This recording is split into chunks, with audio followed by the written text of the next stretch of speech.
Praise road. હું Stanley Macwan, મારી YouTube channel Gujarati Bible સ્ટડીમાં તમારું સ્વાગત છે.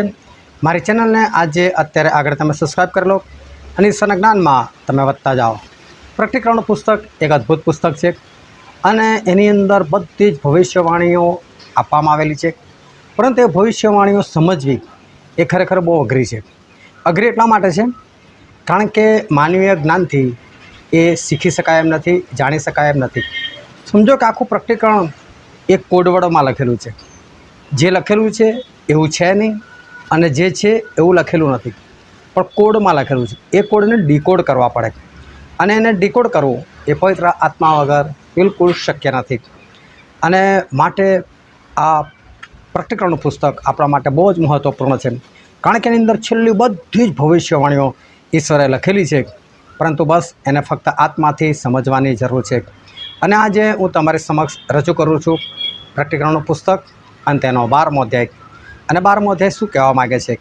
ત્યાં આગળ એક સ્ત્રી છે જે સૂર્યથી વેષ્ટિત એક સ્ત્રી છે, જેના પગ તળે ચંદ્ર છે અને જેણે 12 તારાનો મુગટ પહેરેલો છે. અને ઘણા બધા લોકો એવું કહે છે કે આ મરિયમ છે, પરંતુ ખરેખર આ કોણ છે? શું એ મરિયમ છે કે આ સ્ત્રી એટલે કોઈ બીજું પાત્ર છે? તો એ જાણવા માટે આ વિડીયોને તમે આખો જુઓ.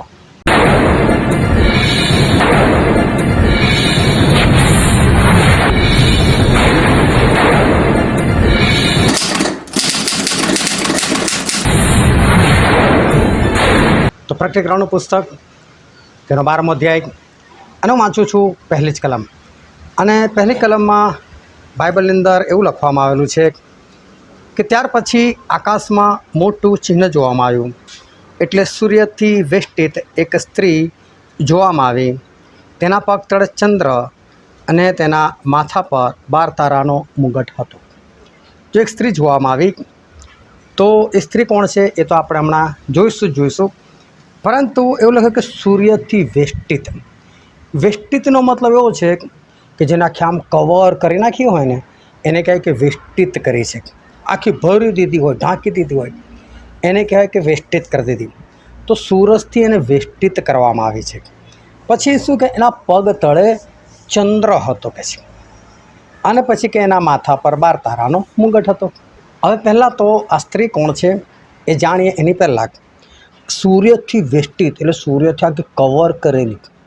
તો પહેલાં તો સૂર્ય શું છે એને આપણે જાણીએ. ગીતશાસ્ત્ર 84 અને તેની 11મી કલમ.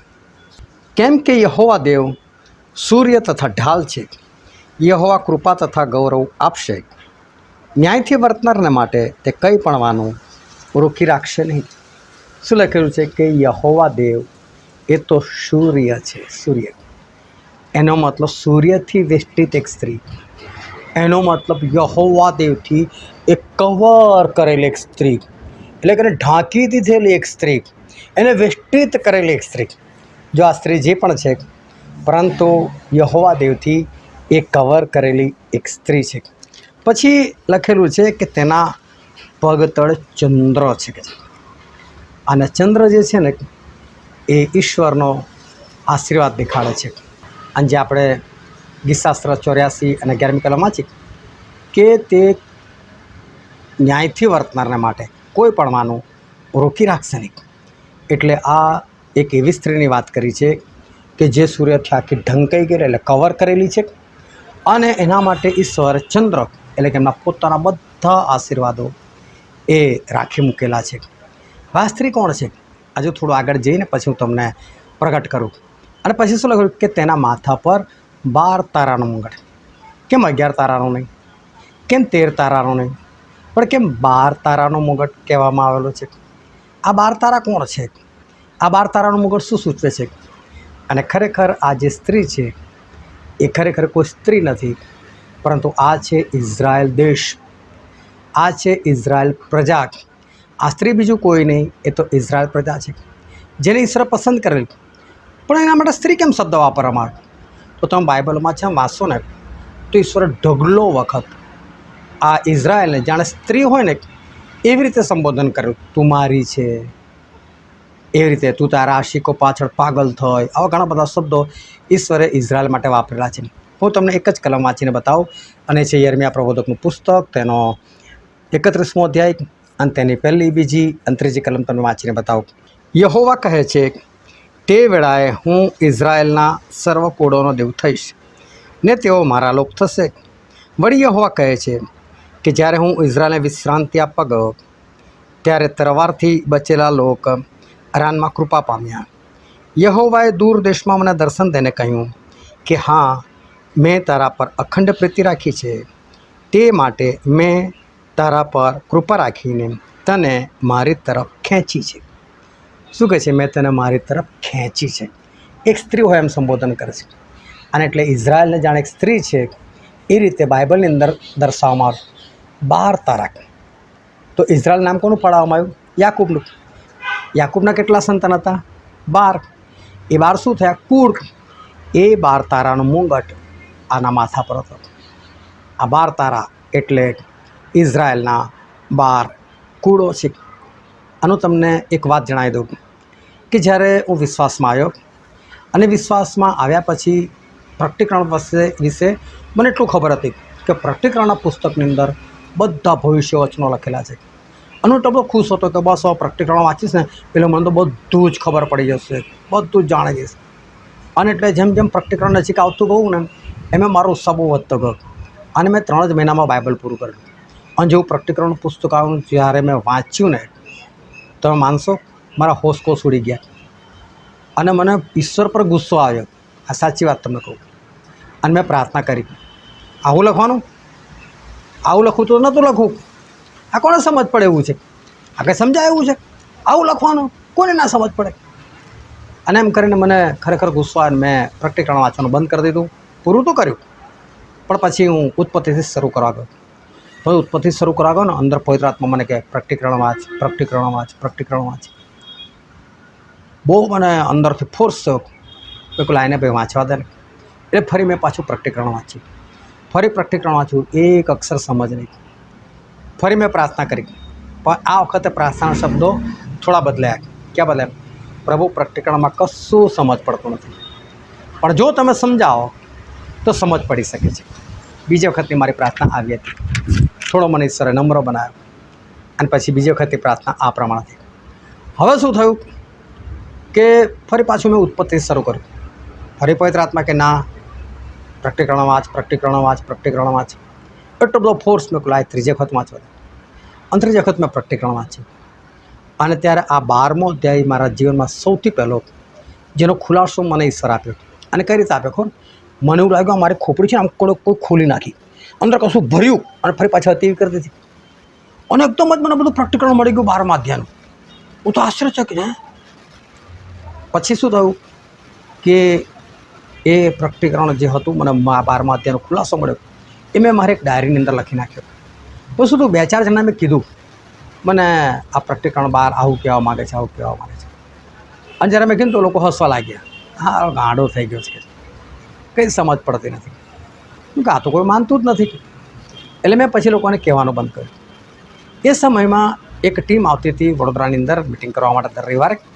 અને હું રેગ્યુલર એ લોકોની મિટિંગ ભરતો હતો. એ વખતે પણ હું મિટિંગમાં ગયેલો હતો.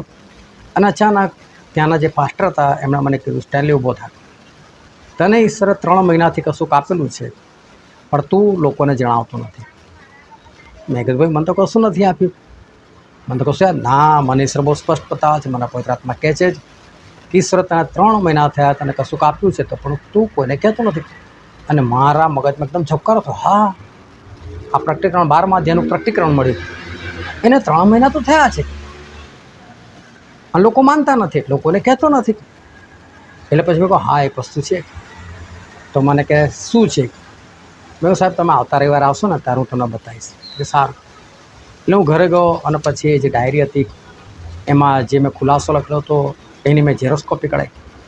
પછી બીજા એક પાસ્ટર હતા જે વડોદરામાં રેગ્યુલર મિટિંગ ચલાવતા હતા અને અમને ત્યાં રેગ્યુલર અઠવાડિયામાં 3 દિવસ થતો હતો.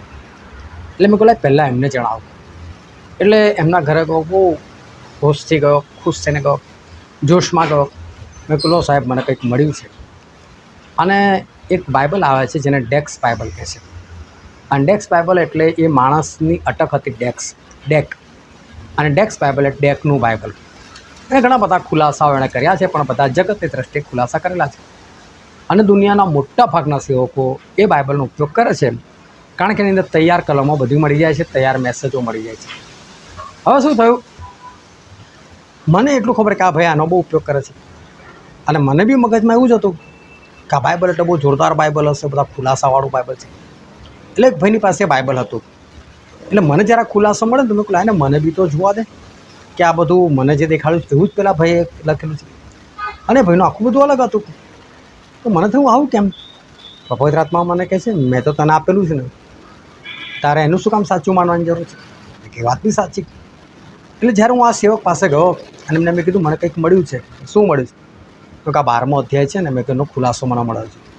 અને એમ કરીને મેં પેલા કાગળિયા ઝેરોક્ષ કાઢેલા એમના હાથમાં આપ્યા, અને એમણે તરત એમના છોકરાને મૂક પાડી, એ સુમિત પેલું ડેક્સ બાઇબલ આય તો.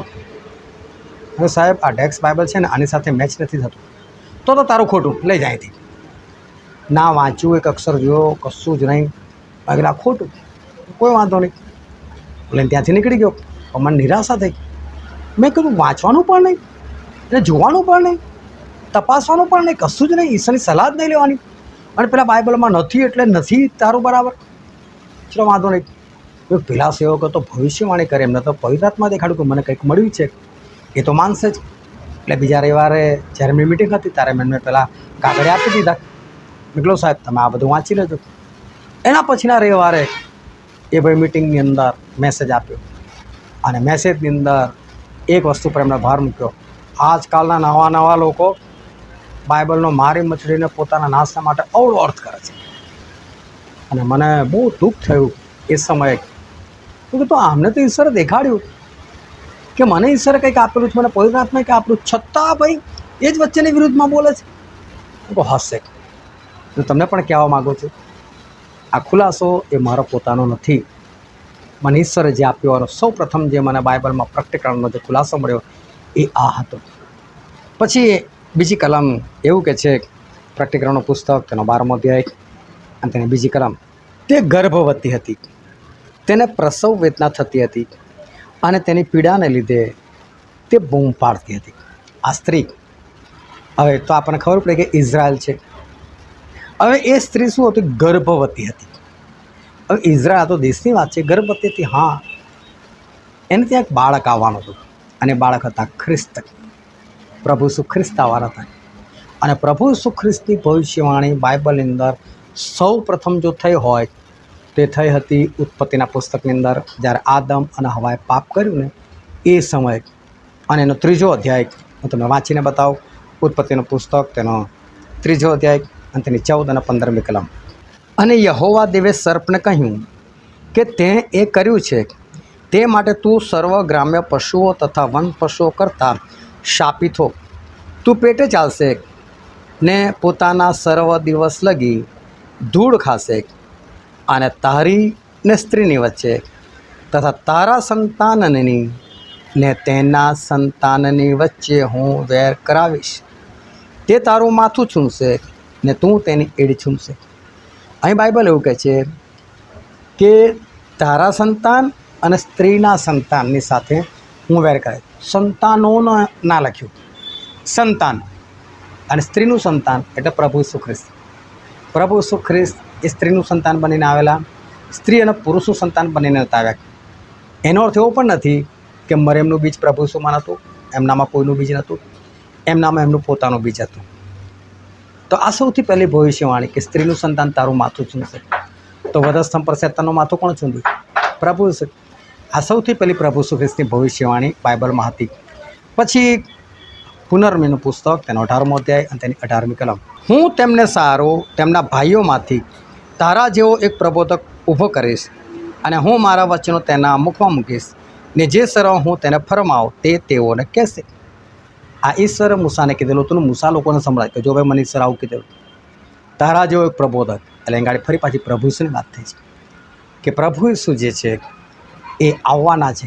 આ સ્ત્રીને બાળક જન્મવાનું હતું, ગર્ભવતી હતી, અને એને પ્રસવ વેદના થતી હતી, એ બૂમો પાડતી હતી, એટલે કે ભવિષ્યવાણીઓ થયા કરતી હતી. આવી તો પ્રભુ ઈસુની ઘણી બધી ભવિષ્યવાણી થઈ. પણ એક છેલ્લી તમને વાંચીને બતાવું, યશાયા પ્રબોધકનું પુસ્તક અને તેનો 7મો અધ્યાય અને તેની 14મી કલમ. તે માટે પ્રભુ પોતે તમને ચિહ્ન આપશે, જુઓ, કુમારી ગર્ભવતી થઈને પુત્ર જણશે અને તેનું નામ તે ઇમ્માનુએલ પાડશે. કુમારી ગર્ભવતી થશે અને તે પુત્ર જણશે અને તેનું નામ તો ઇમ્માનુએલ પાડશે. આ પ્રભુ ઈસુ ખ્રિસ્તની ભવિષ્યવાણી. તો કે આ સ્ત્રી જે છે એ બૂમો પાડતી હતી કે છે પ્રસવ વેદનાને કારણે. એટલે કે આ જે સ્ત્રી છે એટલે કે ઇઝરાયલ છે એની અંદર વારંવાર આ ભવિષ્યવાણીઓ થતી હતી. પછી આગળ ત્રીજી કલમ વાંચું છું, જે પ્રકટીકરણનો પુસ્તક તેનો 12મો અધ્યાય તેની ત્રીજી કલમ. વળી આકાશમાં બીજું એક ચિહ્ન પણ જોવામાં આવ્યું. જુઓ, મોટો લાલ અજગર હતો. તેને 7 માથા ને 10 શિંગડા હતા અને તેના માથા પર 7 મુગટ હતા. હવે શું જોવામાં આવે? એક અજગર. અને અજગર એટલે શેતાન. અને તો આગળ 9મી કલમની અંદર લખી જ નાખેલું છે, એટલે એના ખુલાસાની કોઈ જરૂર નથી. પરંતુ અજગર એટલે શેતાન. પણ એને છે ને 7 માથા હતા. હવે આ 7 માથા શું છે? તો પ્રકટીકરણનું પુસ્તક તેનો 17મો અધ્યાય અને તેની 9મી અને 10મી કલમ. આનો ખુલાસો જ્ઞાની મન કરે. જે 7 માથા છે તે 7 પહાડ છે, તેના પર સ્ત્રી બેઠેલી છે. વળી તેઓ 7 રાજા છે. તેમાંના 5 પડ્યા છે, એક છે અને બીજો હજુ સુધી આવ્યો નથી. જ્યારે તે આવશે ત્યારે તેને થોડી જ વાર રહેવાનું થશે. આ 7 માથા એ તો 7 પહાડ છે અને 7 પહાડ એ તો 7 રાજા છે. તો રાજા શાના હોય? દેશના હોય. એનો મતલબ આ 7 માથા એ 7 દેશ છે. એટલે આ શેતાન જે છે એની પાસે 7 દેશ છે અને આ 7 દેશ એ સંપૂર્ણપણે એને આધીન છે. કઈ રીતે? તો કહે છે કે એના માથા પર શું હતા? 7 મુગટ હતા એના માથા પર. અને મુગટ હતા એટલે મુગટ છે ને જીતવાની નિશાની દેખાડે છે, એક અધિકાર દેખાડે છે. અને આ 7 દેશ એવા છે, એ કયા કયા દેશ છે એની વાત નથી, પરંતુ આ 7 દેશ છે એ 7 દેશ ઈશ્વર વિરોધી દેશ છે. અને 7 દેશ એ શેતાનના કબજામાં છે અને શેતાન એ લોકોની પર રાજ કરે છે. પછી શું કહે છે કે એને 10 શિંગડા હતા. હવે જો 7 માથા હોય ને બધા પર એક શિંગડું હોય તો 7 શિંગડા હોય, બધા પર 2 હોય તો 14 શિંગડા હોય. પણ શિંગડાની પાછી ગણતરી કેવી છે? 10 શિંગડા હતા. હવે આ 10 શિંગડા શું દેખાડે છે? આ 10 શિંગડા છે ને એ 10 પ્રજા છે.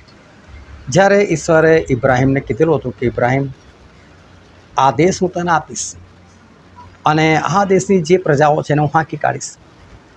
અને ત્યારે આપણે વચનેન્દ્ર વાંચીએ ઉત્પત્તિનું પુસ્તક તેનો 15મો અધ્યાય અને તેની 18થી લઈને 21મી કલમ. અને હું વાંચું છું તમારે આગળ.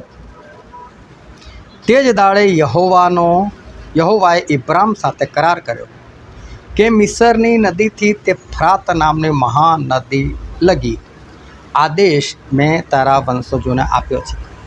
હવે જો કયો દેશ? તો શું કહે છે? એટલે કેનીઓનો દેશ, કેનીઓ 1, તથા કનિઝીઓનો દેશ એટલે 2, તથા કાદમોનીઓનો એટલે 3, તથા હિત્તીઓનો એટલે 4, પરિઝીઓનો એટલે 5, રફાઈઓનો એટલે 6, અમોરીઓનો એટલે 7, કનાનીઓનો એટલે 8, ગિરગાસીઓનો એટલે 9, તથા યબૂસીઓનો દેશ આપ્યો છે. કેટલા થયા? 10 દેશ. આ 10 પ્રજા, આ 10 ખરેખર પ્રજાઓ હતી. અને કહે છે આ દેશ હું તને આપું છું અને એની અંદર જે 10 પ્રજાઓ છે એ પ્રજાઓનો હાંકી કાઢીશ. અને આ પ્રજા જે છે એ શેતાનના વશમાં છે. અતિશય પાપિષ્ટ હતા એ સમયે લોકો. અને તમે જો યહોશાનું પુસ્તક વાંચો ને તો આ પ્રજા મરી ના ગઈ. ઈશ્વરે કીધું લોકોનો નાશ કરજે, પણ છતાં બધા થોડા કરીને બચાયા. અને આ પ્રજાઓ હજુ પણ છે અને આ બધી પ્રજાઓ શેતાનના વશમાં છે. પછી આગળ આપણે વાંચીએ તેની 4થી કલમ. અને જ્યારે હું કહું ને 4થી કલમ વાંચીએ, 5મી કલમ, તમારે સમજી લેવાનું કે આ પ્રકટીકરણના પુસ્તકની અંદર છે. કારણ કે વારે ઘડે પ્રકટીકરણ બોલું એના કરતાં તમે સમજી જજો. 4થી કલમ એવું કહે છે, તેના પૂંછડાએ એટલે અજગર એટલે શેતાનના પૂંછડાએ આકાશના તારાઓનો 3જો ભાગ ખેંચીને તેઓને પૃથ્વી પર નાખ્યા. અને જે સ્ત્રીને પ્રસવ થવાનો હતો તેને જ્યારે પ્રસવ થાય ત્યારે તેના બાળકને ખાઈ જવા માટે તે અજગર તેની આગળ ઊભો રહ્યો હતો.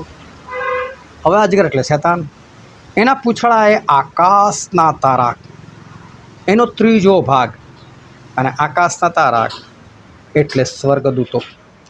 સ્વર્ગદૂતોનો ત્રીજો ભાગ એટલે 33.33% એ સ્વર્ગદૂતો પાસે આ શેતાને પાપ કરાવ્યું અને એ લોકોને બધાને પૃથ્વી પર નંખાવી દીધા. કારણ કે પાપ આવે એટલે ઈશ્વર એ લોકોને સ્વર્ગમાં કોઈ પણ સંજોગોમાં ના રાખે, અને એટલે એ બધા સ્વર્ગદૂતોને ઈશ્વરે હટાવી દીધા. પરંતુ દાનિયેલ પ્રબોધકના પુસ્તકની અંદર આપણે વાંચીએ તેનો 8મો અધ્યાય અને તેની 10મી કલમ. તે વધીને આકાશના સૈન્ય સુધી પણ પહોંચ્યો અને તેણે તે સૈન્યમાંના તથા તારાઓમાંના કેટલાકને નીચે જમીન પર પાડી નાખ્યા ને તેમને પગ તળે કચડી નાખ્યા. આ શેતાનની વાત છે કે શેતાને એ તારાઓ એટલે કે સ્વર્ગદૂતોમાંના ઘણા બધા લોકોને પૃથ્વી પર ફેંકી દીધા, કચડી નાખ્યા કે છે લોકોને. હા, કચડી નાખ્યા શબ્દ વાપરેલો છે, એને યાદ રાખજો, કારણ કે એની અંદર ગંભીર વાત છુપાયેલી છે. આ સ્વર્ગદૂતોની વાત કરેલી છે. આકાશના તારા એટલે સ્વર્ગદૂતો. પછી વાંચીએ યશાયા પ્રબોધકનું પુસ્તક, તેનો 14મો અધ્યાય અને તેની 3જી કલમ. અને ત્યાં બાઇબલ શું કહે છે? 14મો અધ્યાય 13મી કલમ. તે તારા હૃદયમાં કહ્યું હતું કે હું આકાશો પર ચડીશ ને હું દેવના તારાઓ કરતાં એટલે કે દેવદૂતો કરતાં મારું રાજ્યાસન ઊંચું રાખીશ. હું છેક ઉત્તરના છેડામાં સભાના પર્વત પર બેસીશ. આ શેતાને નક્કી કરેલું તો હું આટલું સુધી ચડી જઈશ. આકાશના તારાઓ કરતાં પણ હું કહે છે કે મારું રાજ્યાસન ઊંચું કરીશ. એટલે આ શેતાન કોઈ સ્વર્ગદૂત નહોતો, એ તો સ્વર્ગદૂતો કરતાં પણ આગળ જવા ચાહતો હતો. એ કોણ હતો અત્યારે આપણો વિષય નથી, પરંતુ આગળ જતાં આવશે ત્યારે હું તમને શીખવાડીશ કે આ ક્યાંથી આવ્યો અને કેવી રીતે આવ્યો. પરંતુ આ બધી જગ્યાએ એક બાબત સમજ પડે છે કે આકાશના તારાઓ એટલે સ્વર્ગદૂતો, અને આ સ્વર્ગદૂતો પાસે આ શેતાને પાપ કરાવ્યું. હવે કેવું પાપ કરાવેલું? તો ઉત્પત્તિનું પુસ્તક તેનો 6ઠ્ઠો અધ્યાય અને એની વાંચીએ આપણે 2જી કલમ. ત્યાં બાઇબલ એવું કહે છે, દેવના દીકરાઓએ એટલે કે દેવદૂતોએ માણસોની દીકરીઓને જોઈ કે તેઓ સુંદર છે, અને જે સર્વને તેઓએ પસંદ કરી તેઓમાંથી તેઓએ બૈરીઓ કરી. એનો મતલબ સ્વર્ગદૂતોએ છે ને માણસની દીકરીઓને જોઈ, ગમી ગઈ એ લોકોને, અને એની સાથે વ્યભિચાર કર્યો, બૈરીઓ બનાવી. પછી આગળ વાંચો 4થી કલમ. તે દિવસોમાં પૃથ્વીમાં મહાવીર હતા ને દેવના દીકરાઓ માણસની દીકરીઓની પાસે ગયા ને તેઓથી છોકરા થયા. તેઓ પુરાતન કાળના બળવાનો નામાંકિત પુરુષો હતા. જે જૂના જમાનામાં જે બધા રાક્ષસ પુત્રો થયા, બળવાનો થયા, ગોલિયાત જેવા, એવા લોકોની વાત છે. તો એ બધા દૂતોથી પેદા થયેલા લોકો હતા. આ દૂતોથી પેદા થયેલા હતા. પણ સમયાંતરે ઘણા બધા લોકોને કેવું છે કે આ બધું નૂહની પહેલાં હતું, પછી જળ પ્રલયમાં તો બધા મરી ગયા. ના, જળ પ્રલય પછી પણ ઇઝરાયલ પુત્રો જ્યારે છૂટીને આવે છે ને, ત્યારે કનાન દેશમાં જાસૂસી કરવા જાય છે ને, ત્યારે શું કે અમે ત્યાં અનાથ પુત્રોને જોયા, અમે ત્યાં રાક્ષસોથી જન્મેલા રાક્ષસોને જોયા. ક્યાંથી આવ્યા ફરી?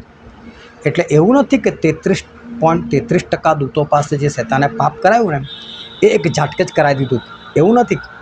એક 2 5 કરીને એણે આ સ્વર્ગદૂતો પાસે પાપ કરાવ્યું, અને ટોટલ એણે 33.33% દૂતો પાસે એણે પાપ કરાવ્યું. હવે આ અજગર એક જ જગ્યાએ ઊભો રહ્યો સ્ત્રીની સામે, એ બાળકને ખાઈ જવાના માટે. હવે આ બાળક એ તો પ્રભુ ઈસુ ખ્રિસ્ત છે, મેં પહેલાં જ કહી દીધું, અને આગળ જતાં સાબિત પણ થશે. પરંતુ જ્યારે પ્રભુ ઈસુ ખ્રિસ્ત આ પૃથ્વી પર મનુષ્ય દેહ ધારણ કરીને આવ્યા, ત્યાં 3 માગીઓ હતા. એ લોકોને ખબર પડી ગઈ, અને એ બી બહુ અદ્ભુત બાબત છે. એ લોકોને તારો છે ને 2 વર્ષ પહેલાં દેખેલો. પ્રભુ ઈસુ જન્મ્યા ને એના 2 વર્ષ પહેલાં. અને પછી એમણે જ્યારે આ તારો જોયો ને, તમને લાગ્યું કે ઇઝરાયલની અંદર ઇઝરાયલનો રાજા જન્મ્યો છે, અને રાજા જોરદાર છે. એટલે લોકો ભજન કરવાના માટે પૂર્વ દેશથી, ઇઝરાયલની પૂર્વ એટલે ઇઝરાયલની પૂર્વ છે ને આપણે પણ આવીએ. બની શકે આ ભારતના લોકો પણ હોઈ શકે, જે હોય તે. પરંતુ આ માગીઓ ગયા. માગીઓ કેટલા હતા તમને ખબર છે? બધાના મગજમાં છે 3, પરંતુ માગીઓ કેટલા છે ને બાઇબલમાં લખ્યું જ નથી. પરંતુ માગીઓ ગયા. એ લોકોની મુસાફરી 2 વર્ષ પહેલાં શરૂ થયેલી.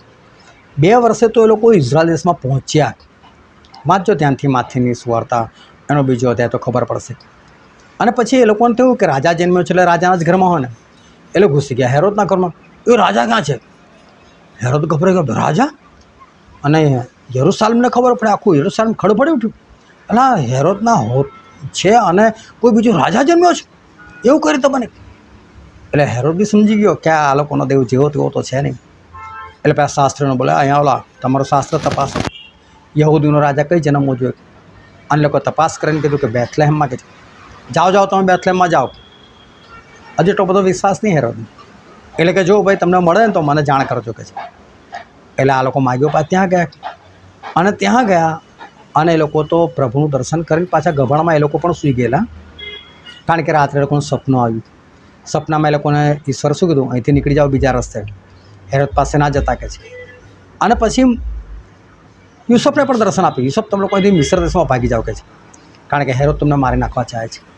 અને જ્યારે હેરોદને ખબર પડી ને કે માગ્યો એવો મને ઠગ્યો, ત્યારે એણે યાદ કર્યું કે એણે કેટલા સમય પહેલાં તારાની વાત કરેલી, તો કે 2 વર્ષ પહેલાં. એનો મતલબ આ રાજા જન્મ્યો હશે તો બહુ તો 2 વર્ષ હશે.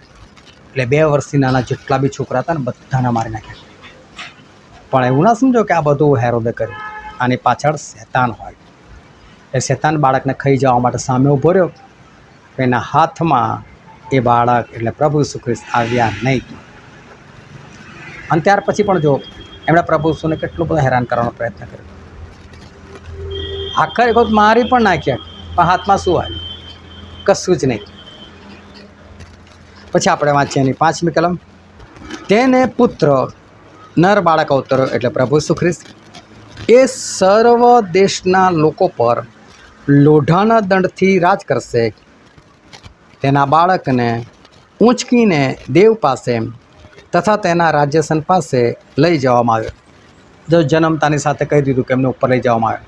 એટલે પ્રભુ ઈસુ ખ્રિસ્તનું જીવન ચરિત્ર અહીં આપ્યું નથી અને જરૂર પણ નથી. પરંતુ નર બાળક એટલે પ્રભુ ઈસુ ખ્રિસ્ત જન્મ્યા. અને પછી શું કહે છે, એ લોઢાના દંડથી લોકો પર રાજ કરશે. અને પ્રભુ ઈસુ ખ્રિસ્ત વિશે તમે ગીતશાસ્ત્રના પુસ્તકમાં વાંચો ને તો ગીતશાસ્ત્રનું આખું પુસ્તક લગભગ બધું પ્રભુ ઈસુ પર છે. ગીતશાસ્ત્રનું પુસ્તક 2 અધ્યાય અને 9મી કલમ. તું લોઢાના દંડથી તેઓને તોડી પાડશે, તું તેઓને કુંભારના વાસણની પેઠે અફાડીને ટુકડે ટુકડા કરશે. એટલે પહેલેના રાજા હોય ને એ લોકોની પાસે લગભગ 2 ફૂટ જેવી એક ગોળ લાકડી હોય નાની. પરંતુ પ્રભુ ઈસુ રાજા તરીકે એ લાકડી છે ને લાકડાની નથી, એમની પાસે તો લોઢાની લાકડી છે. લોઢાનો દંડ છે એમની પાસે. અને પ્રભુ ઈસુ ખ્રિસ્ત એનાથી રાજ કરે છે. અને પછી એ પ્રભુ ઈસુને દેવના રાજ્યસન પાસે પહોંચાડી દેવામાં આવ્યા. અને પ્રકટીકરણના પુસ્તકની અંદર લખેલું છે, પ્રકટીકરણનું પુસ્તક 3 અધ્યાય અને 21મી કલમ. જે જીતે છે તેને હું મારા રાજ્યસન પર મારી સાથે બેસવા દઈશ. પ્રભુ ઈસુ કહે છે મારી સાથે મારા રાજ્યસન પર બેસવા દઈશ. પછી શું કહે છે, જેમ હું પણ જીતીને મારા બાપની સાથે તેના રાજ્યાસન પર બેઠેલો છું તેમ. એટલે એક જ રાજ્યાસન છે, એમાં પિતા બેઠેલા છે, એમની જમણી તરફ પ્રભુ શું બેઠેલા છે. હજુ પણ એ રાજ્યાસન બહુ મોટું છે. પ્રભુ કહે તમે જીતશો ને તો તમને પણ મારી જમણી તરફ બેસવા દઈશ. બહુ બધી જગ્યા છે. તો પ્રભુ ઈસુ ખ્રિસ્ત દેવને જમણા હાથે બિરાજમાન થયા. અને એની બીજી કલમ વાંચીએ, માર્કને લખેલી સુવાર્તા તેનો 16મો અધ્યાય અને તેની 19મી કલમ. પ્રભુ ઈસુ તેઓની સાથે બોલી રહ્યા પછી આકાશમાં લઈ લેવાયો ને દેવને જમણા હાથે બેઠો. હવે તો ઘણી બધી જગ્યાએ લખેલું પણ બધી કલમ આપણે વાંચવી નથી. પરંતુ એ નર બાળક એટલે પ્રભુ ઈસુ ખ્રિસ્ત એમને દેવના રાજ્યાસન પર લઈ જવામાં આવ્યા અને ત્યાં એ બેસી ગયા. અને પછી આપણે વાંચીએ તેની 6ઠ્ઠી કલમ. અને તે સ્ત્રી અરણ્યમાં નાસી ગઈ અને દેવે તેને સારું 1260 દિવસ સુધી તેનું પોષણ થાય એવું એક સ્થળ તૈયાર કરી રાખ્યું છે. આ સ્ત્રી એટલે ઇઝરાયલ અરણ્યમાં નાસી ગઈ. આ બધી ક્યારની વાત છે? પ્રભુ ઈસુ ખ્રિસ્ત મરીને સજીવન થઈ ગયા અને પાછા ઉપર જતા રહ્યા અને પછીની વાત છે. આ સ્ત્રી અરણ્યમાં જતી રહી એટલે ઇઝરાયલ અરણ્યમાં જતું રહ્યું. એને જવાની શી જરૂર?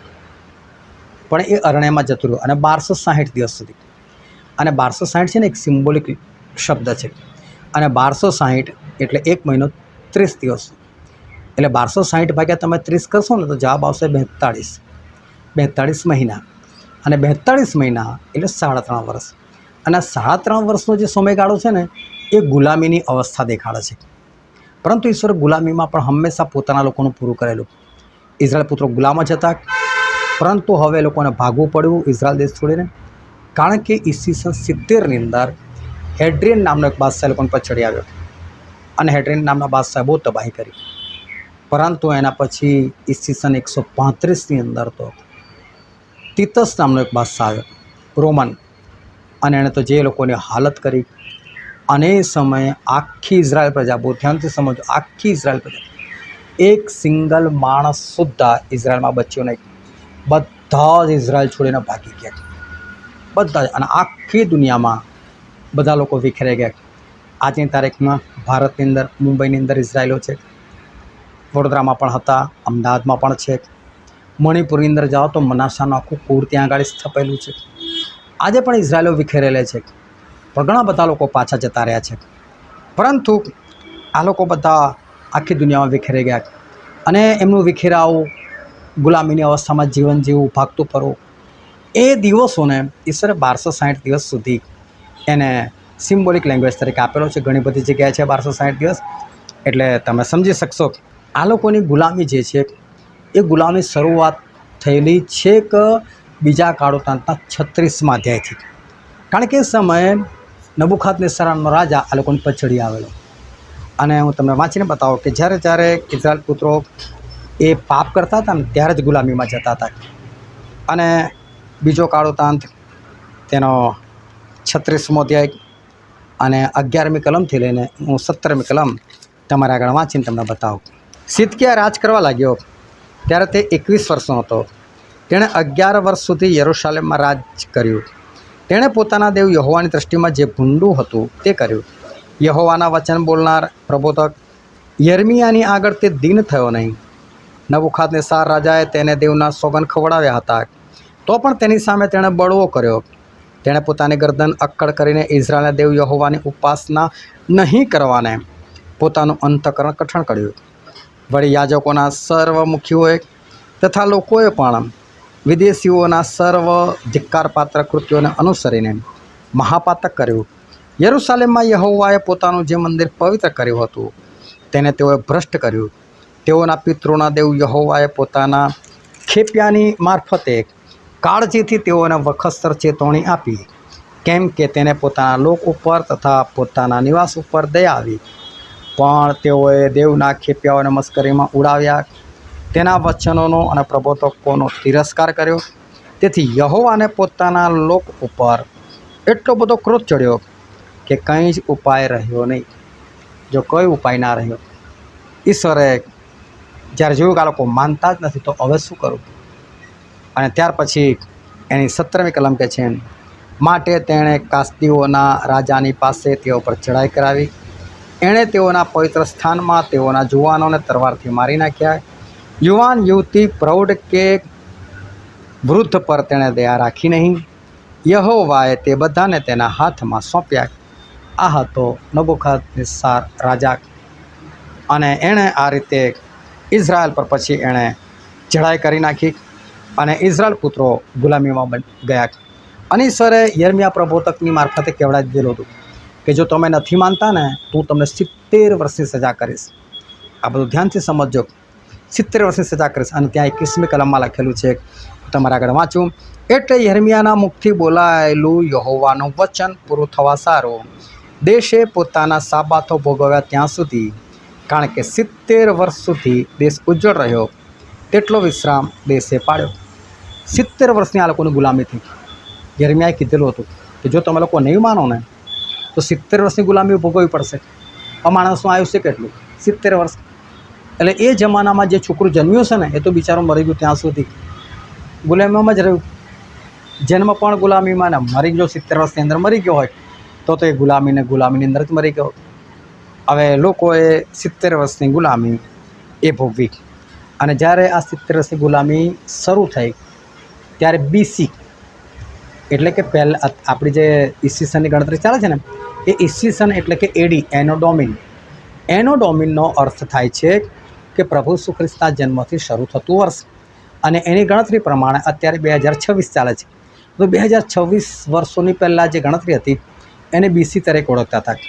એટલે કે BC એટલે બિફોર ક્રાઇસ્ટ, એટલે પ્રભુ ઈસુ ખ્રિસ્તના આવ્યાના 1 વર્ષ પહેલાં પ્રભુ શ્રી કૃષ્ણ આવ્યાના 5 વર્ષ પહેલાં, પ્રભુ શ્રી કૃષ્ણ આવ્યાના 10 વર્ષ પહેલાં. તો પ્રભુ શ્રી કૃષ્ણ આવ્યાના 642 વર્ષ પહેલાં આ 70 વર્ષની ગુલામી એ શરૂ થઈ. પછી શું થયું કે જ્યાં સુધી આ લોકો માને નહીં ત્યાં સુધી લોકોની ગુલામી થોડી ફેરાવાય, ત્યાં સુધી લોકો આઝાદ થોડા થાય. તમે બાઇબલનો ઇતિહાસ વાંચજો કે જ્યારે લોકો ગુલામ બન્યા અને ઈશ્વરનો પોકાર કરે ને ત્યારે જ ઈશ્વરે સાંભળ્યું છે. એમને મિશ્ર લોકોને ગુલામીમાંથી બહાર નથી કાઢ્યા. હા, મિશ્ર દેશની વાત અલગ છે, કારણ કે ઈશ્વરે એ સમયે ઇબ્રાહિમ સાથે કરાર કર્યો. ઇબ્રાહિમ, હું એ લોકોને 400 વર્ષ પછી બહાર કાઢીશ, એટલે ઈશ્વર પોતાનો કરાર યાદ કરીને એ લોકોને છોડાવેલા. અને એ વખતે લોકો પોતાના પાપના લીધે પણ ગુલામીમાં નહોતા ગયા. પરંતુ અત્યારે આપણો સબ્જેક્ટ નથી એટલે એ બાજુ નથી જતા.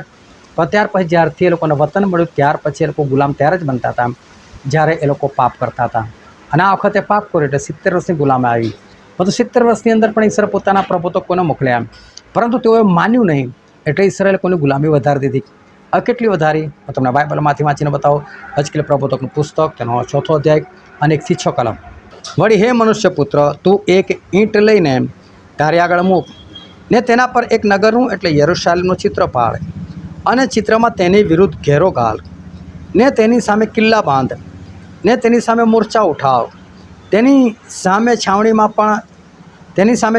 પણ નાખ ને તેની સામે ચોગરદમ કોટ તોડવાના યંત્રો ઊભા કર. વળી તું લોઢાનો એક તવો લે ને તેને તારી તથા નગરની વચ્ચે લોઢાના કોટ તરીકે મૂક અને તું તારું મોં તેની તરફ રાખ, એટલે જાણે કે તેને ઘેરો ઘાલવામાં આવશે ને તું તેની સામે ઘેરો ઘાલશે ને ઇઝરાયલ કોમને સારું ચિહ્નરૂપ થશે. વળી તું તારા ડાબા પાસા પર સૂઈ જા ને ઇઝરાયલ કોમની દુષ્ટતા તેના પર મૂક. તે પાસા પર તું સૂઈ રહેશે તેટલા દિવસ તારે તેઓની દુષ્ટતાનો બોજ સહન કરો. કેમ કે મેં ઠરાવ્યું છે કે તેમની દુષ્ટતાના જેટલા વર્ષો તેટલા દિવસો સુધી, એટલે 390 દિવસ સુધી તારે ઇઝરાયલ કોમની દુષ્ટતાનો બોજ સહન કરો. એ દિવસો પૂરા કર્યા પછી તારે ફરી પાછા તારા જમણા પાસા પર સૂઈ જઈને યહૂદાના કુળની દુષ્ટતાનો બોજ ઊંચકવો. દર વર્ષને માટે 1 દિવસ લેખે 40 દિવસ સુધી તે પ્રમાણે કરવાનું મેં તને ઠરાવી આપ્યું છે. ઈશ્વર કહે છે કે તારે ઇઝરાયલ કોમની દુષ્ટતા સહન કરવાની. ડાબા પાસા પર જેટલા દિવસ સૂઈ રહેશે એટલે કે 300 દિવસ સુધી, એટલી ગુલામી વધી જશે વર્ષના હિસાબમાં. તું 300 દિવસ સૂઈ રહેશે, હું ગુલામી 390 વર્ષ વધારીશ. અને પછી ડાબા પાસા પર 40 દિવસ એટલે બીજી 40 વર્ષની ગુલામી વધારીશ. એટલે ગુલામી જો 390 + 40 કેટલી થઈ? 430 વર્ષની ગુલામી થઈ. પહેલાં 70 વર્ષની હતી, હવે વધીને કેટલી થઈ? તો વધીને થઈ 430 વર્ષની. હવે સર જ્યારે 430 વર્ષની ગુલામી કરી ત્યારે 70 વર્ષ એ લોકોની ગુલામીના પૂરા થયેલા હતા. અને બીસી એટલે કે બિફોર ક્રાઇસ્ટ જે ગણતરી ચાલતી હતી એ હતી 572 વર્ષ. એટલે બીસી 572 સાલ એ સમયે ચાલતી હતી. પરંતુ આ લોકો તો હજુ નથી માનતા. આ આટલા વર્ષોની અંદર પણ એ લોકોએ ઈશ્વરની વાત માની નહીં. એટલે બાઇબલનું વચન એવું કહે છે, લેવીનું પુસ્તક અને 26મો અધ્યાય અને તેની 18મી કલમ. અને એ બધું થયા છતાં જો તમે મારું નહીં સાંભળો તો હું તમને તમારા પાપને લીધે 7 ગણી વધારે શિક્ષા કરીશ. ઈશ્વર કે 70 વર્ષની મેં તમને કરી, તમે ના માન્યા એટલે મેં 430 વર્ષની કરી. હજુ નહીં માનો તો તમારી ગુલામી કેટલી થશે? 7 ગણી. હવે 430ની કરી ત્યારે 70 વર્ષની ગુલામી પતી ગયેલી હતી. હજુ 360 વર્ષની ગુલામી, કેમ કે 430માંથી તમે 70 વર્ષ કાઢી નાખો તો 360 વર્ષની ગુલામી હજુ પણ બાકી હતી. પરંતુ આ લોકો હજુ પણ માનતા નથી. જે સરકાર ઉપર તમે નહીં માનો ને તો તમારી ગુલામી એટલે કે તમારી સજા હું 7 ગણી વધારી દઈશ. ફરી 21મી કલમમાં વાંચીએ આપણે આગળ. અને જો તમે મારી વિરુદ્ધ ચાલશો ને મારું સાંભળવાને નહીં ચાહો તો હું તમારા પાપ પ્રમાણે 7 ગણા પીડાપાત તમારા પર લાવીશ. ફરી પ્રભુ કહે છે જો ભાઈ 7 ગણી સજા થશે. પછી આગળ બી તમને વાંચીને બતાવો એની 24મી કલમ અને ત્યાર પછીની 28મી કલમ. 24મી કલમમાં શું કહે? તો હું પણ તમારી વિરુદ્ધ ચાલીશ અને હું તમારા પાપને લીધે તમને 7 ગણી શિક્ષા કરીશ. આ ત્રીજી વખત લખવામાં આવ્યું છે, 7 ગણી શિક્ષા કરીશ. પછી એની 28મી કલમ, તો હું કોપાયમાન થઈને તમારી વિરુદ્ધ ચાલીશ અને હું તમારા પાપને લીધે તમને 7 ગણી શિક્ષા કરીશ. ફરી એકવાર 7 ગણી. ચાર વખત લખવામાં આવ્યું છે કે હું 7 ગણી શિક્ષા કરીશ. અને પછી આખરી સરે એ લોકોએ ના માન્યું ને 7 ગણી શિક્ષા કરી નાખી. 7 ગણી શિક્ષા એટલે 360 વર્ષ બાકી હતા, એના ગુણ્યા તમે 7 કરી નાખો અને જવાબ આવે છે 2520 વર્ષ. હવે આ લોકોની ગુલામી 2520 વર્ષ વધી ગઈ. 70 તો પહેલાં થઈ ગયેલી છે અને હવે આ લોકોની ગુલામી વધીને કેટલી થઈ? 2520 વર્ષ. પરંતુ ત્યાર પછી સર કશું જ નથી કીધું. ત્યાર પછી કશું નથી કીધું કે 7 ગણામાં પર તમે નહીં માનો તો શું કરીશ. એટલે હવે ઈશ્વર પાસે કોઈ પણ સજા રહી નથી. અને 7 ગણી સજા ક્યારે પૂરી થઈ? તો તમે જુઓ કે 572 વર્ષ હજુ બીસીના બાકી હતા અને તમે 2520માંથી 572 માઇનસ કરી નાખો બીસીના. એના પછી ગણતરી થશે એડીની, કારણ કે પ્રભુ ઈસુ ખ્રિસ્ત આવ્યા ને ત્યારે પણ રોમન સરકાર રાજ કરતી હતી અને આ લોકો રોમનોના ગુલામ હતા. અને જો તમે 2520 વર્ષમાંથી તમે બીસીના 572 વર્ષ માઇનસ કરો તો તમને એડી મળશે અને એડી આવે છે 1948 અને ઇઝરાયલ પુત્રો બરાબર 14મી મે 1948ના દિવસે જ આઝાદ થયા. કેવી પરફેક્ટ ઈશ્વરની ગણતરી છે. આ લોકો કહે છે ને ઓ તો પ્રભુ શું નહીં આવે નહીં, એમની એકદમ પરફેક્ટ ગણતરી છે. અને એ ગણતરી જે દિવસે પૂરી થશે ને એ દિવસે આવશે જ આવશે. એ ગણતરી પણ આપણી પાસે છે, તમારે જાણવું હોય તો કહેજો. પરંતુ હવે 1948માં આ ઇઝરાયલ પુત્રો ખરેખર આઝાદ થયા. પછી વાંચીએ એની 7મી કલમ આપણે. પછી આકાશમાં લડાઈ જાગી. હવે જો આ લડાઈ ક્યારે જાગી છે? કેમ કે હજુ તો આ ઇઝરાયલ પુત્રો એટલે કે આ સ્ત્રી હજુ તો અરણ્યમાં ગઈ છે. આ તો મેં એની પહેલાં તમને બધું બતાવી દીધું કે 2520 વર્ષના આગળના પહેલાં 70 વર્ષ એટલે ગુલામીનો જે સમય છે ને એને ઈશ્વર 1260 દિવસ સાથે સરખાવે છે. એ કઈ રીતે ઈશ્વરની ગણતરી છે એ ઈશ્વર જાણે, પરંતુ 1260 દિવસ એટલે ગુલામીના દિવસો. ત્યાર પછી લોકો આઝાદ થાય છે. પરંતુ એની પહેલાં ફકરો પાડીને ઈશ્વર એક નવી વાત કરે છે. એ શું છે? તો કે પછી આકાશમાં લડાઈ જાગી. મિખાએલ તથા તેના દૂતો, મિખાએલ એટલે પ્રભુ ઈસુ ખ્રિસ્ત, તથા તેના દૂતો અજગરની સાથે લડ્યા અને અજગર તથા તેના દૂતો પણ લડ્યા. એટલે એક બાજુ પ્રભુ ઈસુ ખ્રિસ્ત અને એમના સ્વર્ગદૂતો અને બીજી બાજુ શૈતાન અને એના દૂતો. આ બેઉની આકાશમાં લડાઈ જાગી. ધ્યાનથી સમજ, આ બધું સિમ્બોલિક લેંગ્વેજ છે. આ કોઈ હાથાપાઈ નથી થઈ, આ તીર કામઠાથી લડાઈ નથી થઈ, આ તરવારથી લડાઈ નથી થઈ. શૈતાનની તાકાત નથી કે ઈશ્વર સામે ડાયરેક્ટ ફાઇટ કરી શકે. ઈશ્વર શૈતાને છે ને આમ પકડે, અંગૂઠાને આંગળીથી આમ જ પકડીને એને નરકની ખાઈમાં નાખી દેશે.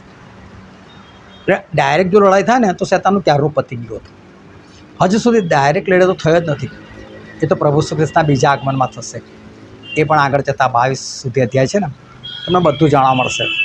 બસ મારી સાથે જોડાઈ રહેજો.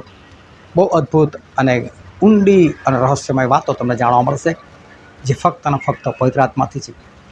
ઘણા બધા લોકોનો નકાર કરી શકે, બાઇબલથી નહીં કરી શકે અને એનો જવાબ નહીં આપી શકે, કારણ કે આ હકીકત છે અને આ સત્ય છે. હવે આકાશમાં લડાઈ જાગી. એક બાજુ પ્રભુ ઈસુ ખ્રિસ્ત એમના દૂતો છે, બીજી બાજુ શૈતાન અને એના દૂતો છે. પણ શું કહે છે બાઇબલ? તો પણ તેઓ તેમને જીત્યા નહીં ને તેઓને આકાશમાં ફરી સ્થાન મળ્યું નહીં. એટલે શૈતાન અને એના દૂતોને આકાશમાં ફરી સ્થાન મળ્યું નહીં. હવે જો આ લડાઈ કઈ છે હું તમને બતાવું. હવે શું થયું કે ઇઝરાયલ પુત્રો તો બધા આખી દુનિયામાં વેરવિખેર થઈ ગયેલા હતા. 135 સાલ પછી, પ્રભુ ઈસુ ખ્રિસ્તના સ્વર્ગારોહણ પછીની વાત છે. લોકો તો આખી દુનિયામાં વેરવિખેર થઈ ગયેલા હતા. હજુ લોકોની સજા પૂરી નથી થઈ. એ લોકો તો આમથી તેમ બધા વેરવિખેર થયા અને દુનિયાના લગભગ બધા દેશોમાં આ ઇઝરાયલ પુત્રોની સતાવણી થઈ. અને કદાચ મને ઊંડે એવું યાદ છે, ફક્ત ઓસ્ટ્રેલિયા એક એવો દેશ છે કે જ્યાં એમની સતાવણી નથી થઈ. બાકી બધી જગ્યાએ આ લોકોને બહુ સતાવવામાં આવ્યા. બહુ નરસંહાર આ ઇઝરાયલ પુત્રોનો થયેલો છે. ભયંકર. આખી દુનિયામાં જો કોઈ પ્રજા સૌથી વધારે જેને દુઃખી કરી હોય ને તો ઇઝરાયલ પ્રજા છે. જો ઇઝરાયલ પ્રજાનો તમે ઇતિહાસ વાંચો ને, હું નથી માનતો તમારી આંખોમાં આંસુ આવ્યા વગર રહે. આજે પણ તમે જુઓ, આઝાદ થયા પછી સૌથી વધારે લડાઈ જો કોઈ લડ્યું હોય ને તો ઇઝરાયલ દેશ છે. આજે પણ લડાઈ વગર એ લોકોનું જીવન જ નથી. જરીક અમથો દેશ છે, આય પણ ના લખાય ઇઝરાયલનો. એટલો નાનો મેપમાં એ દેશ દેખાય છે અને ચારે બાજુ મોટા મોટા લોકો બીજા બધા દેશો છે, એ લોકોની સામે લડીને જીવતું રહો જેવી તેવી વસ્તુ છે. બહુ દુઃખ આ ઇઝરાયલ પુત્ર ઉઠાવ્યું છે. હવે આ ઇઝરાયલ પુત્રો બધી જગ્યાએ હેરાન થયા અને પછી ઇઝરાયલ પુત્રો શું નક્કી કર્યું, આ બધું તમને ઇતિહાસમાં વાંચવા મળશે. ગૂગલ પર તમે સર્ચ પણ મારી શકો છો, તો હું તમને ખાલી બતાવી દઉં છું. આ લોકોનું શું થયું કે ગમે તેમ આપણો દેશ તો ઈશ્વર આપણને આપેલો હતો, એ દેશનું નામો નિશાન તો ઈસવીસન 135થી મટી ગયું છે અને તો 20મી સદી ચાલે છે. અને આ લોકોને એવું થયું કે ના, આપણે જઈએ, આપણા દેશમાં જઈએ. પણ એ દેશ એ તો ઉજ્જડ થયેલો છે અને દેશનો તો કેટલોય ભાગ કે લગભગ બધો ભાગ એ તો પેલેસ્ટાઈને હડપ કરી લીધો છે, કારણ કે ઇઝરાયલ પુત્રો છે જ નહીં. અને હવે તો ઇતિહાસમાં જે લોકોનું નામ નથી, ઇઝરાયલ નામનો કોઈ દેશ જ નથી, હવે તો પેલેસ્ટાઈન દેશ છે.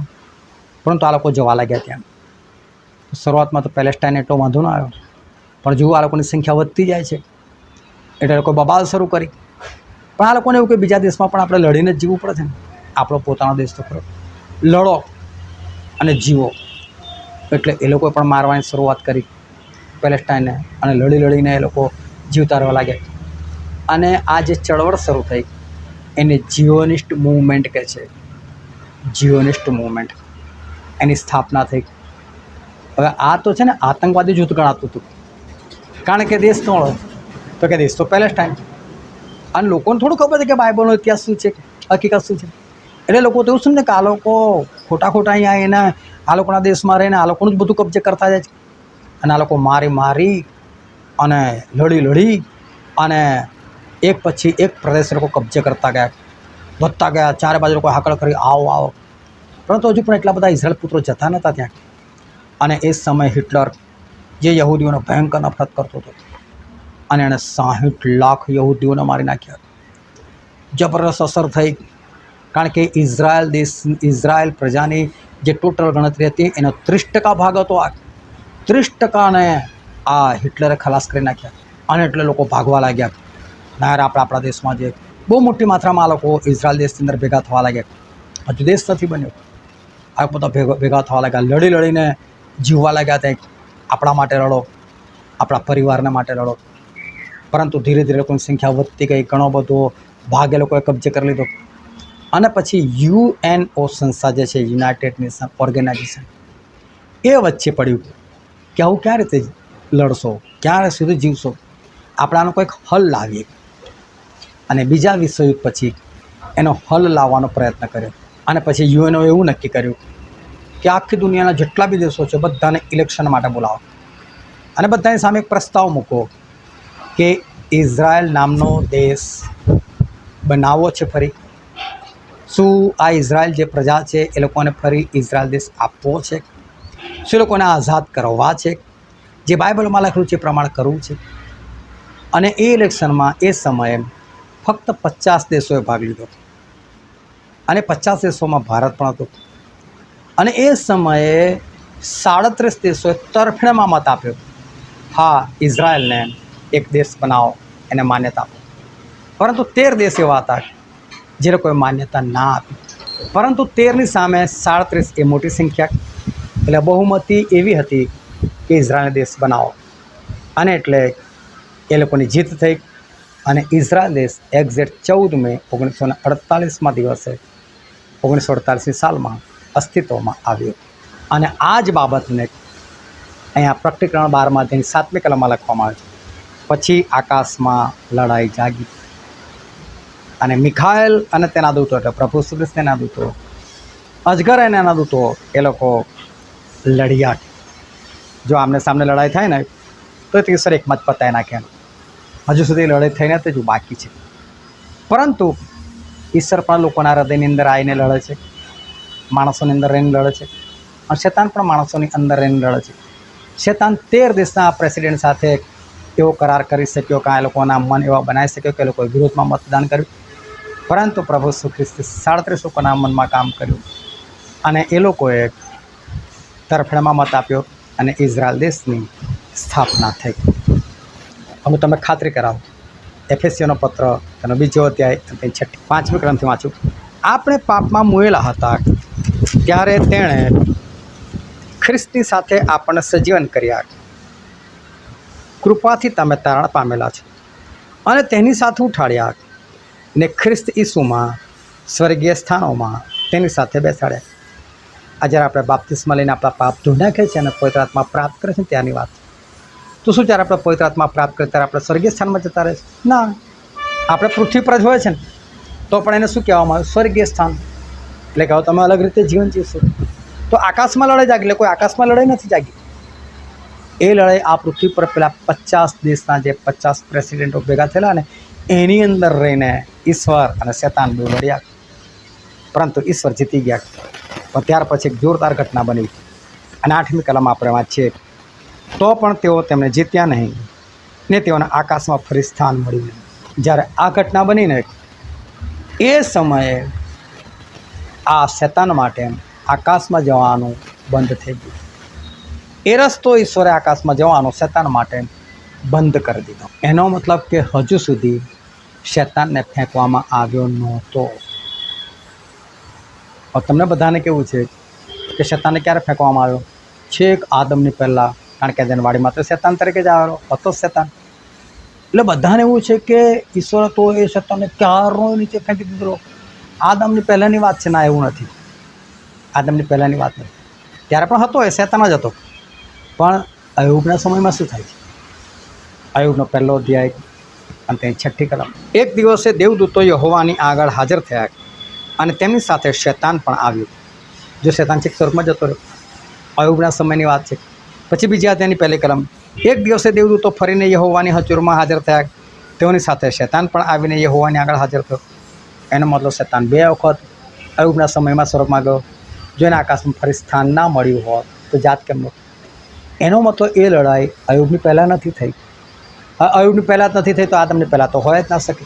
જ્યારથી શેતાનને ફેંકવામાં આવ્યો ત્યારથી તે આકાશમાં નથી જઈ શક્યો. હજુ આગળ આપણે વાંચીશું પણ ખરા. એનો મતલબ જે આકાશમાં લડાઈ થઈ એ અય્યુબના સમય સુધી તો નથી થઈ. તો ક્યારે થઈ? આપણે જોતાં જોતાં આવ્યા કે પ્રભુ ઈસુ ખ્રિસ્ત જન્મ લઈ લીધો, ફરી પાછા સ્વર્ગમાં પણ પહોંચી ગયા. ઇઝરાયલ દેશ ગુલામીમાં આખા વર્લ્ડમાં વેરવિખેર થઈ ગયો અને ત્યાર પછી પાછા એ લોકો ભેગા થયા. ત્યારની આ તો ઘટના છે. એનો મતલબ જ્યારે ઇઝરાયલ દેશ આઝાદ થયો ને ત્યારે શેતાનને ફેંકવામાં આવ્યો એવું આ જગ્યા પર સ્પષ્ટ થાય છે. અને હું તમને હજુ પણ સાબિત કરીને બતાવું કે શેતાનને એ જ સમયે, એટલે કે ઇઝરાયલ દેશ આઝાદ થયો ને પછી જ ફેંકવામાં આવ્યો. અને યશાયા પ્રવચકનું પુસ્તક તેના 14મો અધ્યાય અને 1લી કલમ વાંચું છું. કેમ કે યહોવા યાકૂબ પર દયા કરશે, યાકૂબ એટલે ઇઝરાયલ પર, ને ફરીથી ઇઝરાયલને પસંદ કરશે. શું લખેલું છે? ફરીથી ઇઝરાયલને પસંદ કરશે. ફરીથી એનો મતલબ એકવાર ક્યારે પસંદ કર્યો? છેક ઇબ્રાહિમના સમયથી. ઇબ્રાહિમથી ઈસાક પસંદ થયા, ઈસાકથી યાકૂબ પસંદ થયા, પરંતુ ફરીથી પસંદ કરશે. જો ફરીથી પસંદ કરશે એનો મતલબ શું? વચમાં છોડી દેતો હોય ને. સમજો કે કોઈ પોતાની પત્નીને છોડી દીધી. પહેલાં તો લગ્ન કર્યું તો જ પત્ની થઈ ને, પછી એણે એને છોડી દીધી. 1 વર્ષ 2 વર્ષ પછી ફરી એની સાથે જોડાઈ ગયો તો શું કહેવાય? ફરીથી પસંદ કરે એવું કહેવાય ને. ફરીથી એની સાથે જોડાયો. પહેલાં ક્યારે જોડેલો? લગ્ન વખતે. 2 વર્ષ છૂટા રહ્યા, ફરી પાછી એને પસંદ કરી, ફરી પાછું જોડે રહેવા લાગ્યા. તો બાઇબલ શું કહે છે? ઈશ્વર ઇઝરાયલને ફરીથી પસંદ કરશે. ઈશ્વરે ફરીથી પસંદ કરી. એનો મતલબ વચમાં છોડી બી દેશે. તો ઈસવીસન 135થી આ લોકો આખા વર્લ્ડમાં વેરવિખેર થઈ ગયેલા ને. સમજો કે ઈશ્વર પોતાની નજર આગળથી લોકોને દૂર કરી દીધેલા. પછી આગળ વાંચીએ, તેઓને પોતાની ભૂમિમાં વસાવશે. એનો મતલબ ઇઝરાયલ વિખરી ગયેલો છે, ફરી પાછા પોતાની ભૂમિમાં લાવશે. પરદેશીઓ તેઓની સાથે જોડાશે ને તેઓ યાકૂબના સંતાનો સાથે મળીને રહેશે. લોકો તેમને લઈને તેમના વતનમાં તેમને પાછા આણશે. 50 દેશો, એમાંથી 37 દેશોએ તરફેણમાં મતદાન કર્યું. એ બધા ભેગા મળીને ઇઝરાયલની સ્થાપના કરે છે. જો લોકો એમને પાછા લાવશે અને યહોવાની ભૂમિમાં ઇઝરાયેલીઓ તેઓને દાસ તથા દાસી તરીકે રાખશે અને તેઓ પોતાને બંદીવાન કરનારાઓને બંદીવાન કરી લેશે અને તેમના પર જુલમ કરનારાઓ પર તેઓ અધિકાર ચલાવશે. હવે ઇઝરાયલ ક્યાં હાથમાં આવે છે? હવે કોઈ બિંદાસ લડે છે. પણ વાંચીએ આગળ. યહોવા તને એટલે કે ઇઝરાયલને તારા ક્લેશથી તથા તારા સંતાપથી અને જે સખત વહેતું તારી પાસે કરાવવામાં આવ્યું હતું તેથી વિશ્રામ આપશે, એટલે કે જ્યારે તને આઝાદ કરશે તે દિવસે તું બાબિલનો રાજા એટલે નબુખાદનેસર, પણ એની વાત નથી કરતા, આ શેતાનની વાત કરી છે. બાબિલનો રાજા એટલે શેતાન એને મેણા મારીને કહેશે કે જુલ્મી કેવો શાંત પડ્યો છે, તેનો ઉગ્ર ક્રોધ કેવો શાંત થયો છે. વાંચીશ એટલે તમને ખબર પડશે. જે દુષ્ટની સોટી અધિકારીઓને છેડી, જે કોપમાં લોકોને નિરંતર મારતી હતી એટલે શેતાન, અને ક્રોધમાં નિરંકુશ સતાવણીથી પ્રજાઓ પર અમલ કરતી હતી, તેને યહોવાએ ભાંગી છે, શેતાને ભાંગ્યો છે. આખી પૃથ્વી વિશ્રામ પામીને શાંત થયેલી છે. તેઓ હર્ષનાદ કરવા માંડે છે. હા, દેવદારો તથા લબાનોના એરેજ વૃક્ષો એટલે કે સ્વર્ગદૂતો તારે લીધે આનંદ કરે છે. તેઓ કહે છે કે તું પડ્યો, એટલે શેતાનને કહે છે તું પડ્યો ત્યારથી કોઈ કઠિયારો અમારા પર ચડી આવ્યો નથી. એનો મતલબ 1948 સુધી આ શેતાન ઉપર જતો હતો, સ્વર્ગદૂતો પાસે પાપ કરાવતો હતો, એ લોકોને બહેકાવતો હતો. પણ હવે શું કહે છે સ્વર્ગદૂતો? તું પડ્યો ને ત્યારથી અમારી પર કોઈ કઠિયારો એ ચડી આવ્યો નથી. ગાડી શેતાનને કઠિયારો કહેવામાં આવે છે. ઊંડાણમાં શેઓલે તારે લીધે તારા આવતા તને મળવાને આતુર થઈ રહ્યું છે ને તારે લીધે મોયલાના આત્માઓને પૃથ્વીના સર્વ સરદારોને જાગૃત કરે છે. તેણે વિદેશોના સર્વ રાજાઓને તેમના રાજાસન પરથી ઉઠાડ્યા છે. તેઓ સર્વ બોલી ઉઠશે ને તને કહેશે શું તું પણ અમારા જેવો નબળો થયો? શેતાનને લોકો કહેશે તું અમારા સરખો થયો છે? તારા ગર્વને તથા તારી વીણાઓના સાદને શેવ સુધી ઉતારવામાં આવ્યા છે. તારી હેઠળ અળસિયા પાથરેલા છે ને કૃમિ તને ઢાંકે છે. રે તેજસ્વી તારા પ્રભાતના પુત્ર, તું ઊંચે આકાશમાંથી કેમ પડ્યો છે? આવી વિચાર કરો, પ્રભાતના પુત્ર અને તેજસ્વી તારા એટલે કે લ્યુસિફર. તેજસ્વી તારા ઇંગ્લિશમાં લ્યુસિફર એટલે કે આ શેતાનની વાત કરી. તું ઊંચે આકાશમાંથી કેમ પડ્યો છે? બીજી પ્રજાઓ નીચે પાડનાર, તું કાપીને ખાઈને ભોંય ભેગો કેમ થયો છે? પહેલાં શું લખ્યું? બાબિલનો રાજા. તો બાબિલનો રાજા એટલે ખરેખર કોણ? શેતાન. તુલના કરવામાં આવી, તને કેવો ફેંક્યો છે? પણ ક્યારે ફેંક્યો? એની પહેલાં ઈશ્વર શું કહે છે? હું ઇઝરાયલને ફરીથી પસંદ કરીશ, એને ભૂમિમાં પાછો વસાવીશ, ત્યારે તું શેતાનને આ બધા શબ્દો કહીશ. આ ભવિષ્યવાણી હતી એક, જે 14 મે 1948ના દિવસે પૂરી થઈ.